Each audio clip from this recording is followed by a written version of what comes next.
Hello दोस्तों, आप सभी का स्वागत है आज के इस नई वीडियो में। दोस्तों आज हम अतिशयोक्ति अलंकार की परिभाषा और इसके उदाहरण देखेंगे। दोस्तों अतिशयोक्ति अलंकार बहुत ज़्यादा इम्पोर्टेंट है और क्लास 9th एंड 10th के लिए तो वेरी मोस्ट इम्पोर्टेंट है। 11th एंड 12th में आप थोड़ा सा इसको अलग साइड रख सकते हैं बिकॉज 12th में इतना नहीं पूछा जाता, बट गाइज यहाँ पर पूछ भी सकते हैं और 11th में भी आपसे पूछ सकते हैं। तो अतिशयोक्ति अलंकार तो आपको पढ़ना ही है, वेरी मोस्ट इम्पोर्टेंट है और आपको इसका यूज़ भी करना है। तो अतिशयोक्ति अलंकार आपको याद भी होना चाहिए, पहचानना भी आना चाहिए। तो चलिए अतिशयोक्ति अलंकार को पढ़ते हैं। अतिशयोक्ति का मतलब होता है उक्ति में अतिशयता का समावेश। यहाँ उपमेय और उपमान का समान कथन न होकर सिर्फ उपमान का वर्णन होता है, यानी उपमेय को तो दूर हटा दिया है और सिर्फ उपमान का ही वर्णन होता है। एक बार और मैं आपको बता देता हूँ, अतिशयोक्ति का मतलब होता है उक्ति में अतिशयता का समावेश। उक्ति में अतिशयता का समावेश।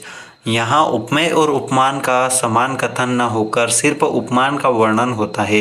उदाहरण में आप देख सकते हैं, हनुमान की पूंछ में लगन न पाई आगी। यहाँ पर आगी नहीं है, वैसे तो यह आग है।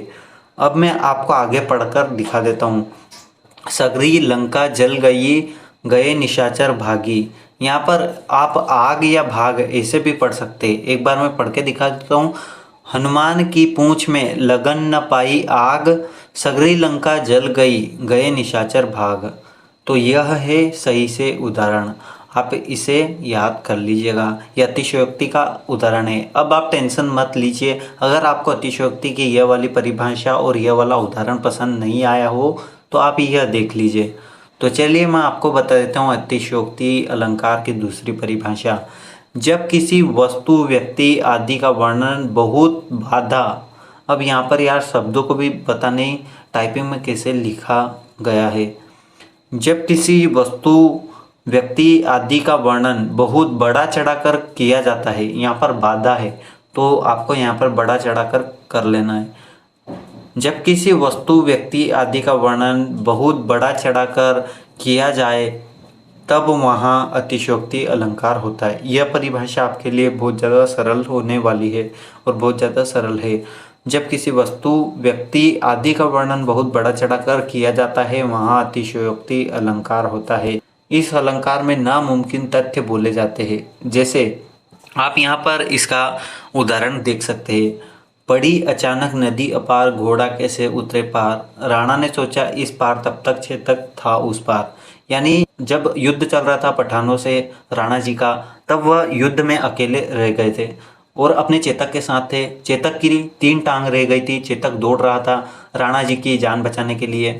राणा ऊपर बैठे थे, घोड़े पर सवार थे और घोड़ा दौड़ रहा था। बहुत गहरी नदी या फिर खाई, इतना मुझे पता है कि या तो इसमें नदी का जिक्र किया गया है तो वह नदी होगी, मैंने तो सुना था खाई थी। तो जो कुछ भी हो, पड़ी अचानक नदी अपार, यानी कि नदी आई सामने, बहुत ही गहरी नदी या फिर खाई थी। तो उसको घोड़ा, राणा ने सोचा अब इस नदी को कैसे पार करेंगे। तब तक तो चेतक नदी को पार ही कर चुका था। तो यह अतिशयोक्ति हो गया यहाँ पर। यानी कि जहाँ राणा ने सोच ही लिया था कि हम कुछ कर ही नहीं सकते, उससे भी आगे घोड़ा निकल गया, यानी कि अतिशयोक्ति हो गया।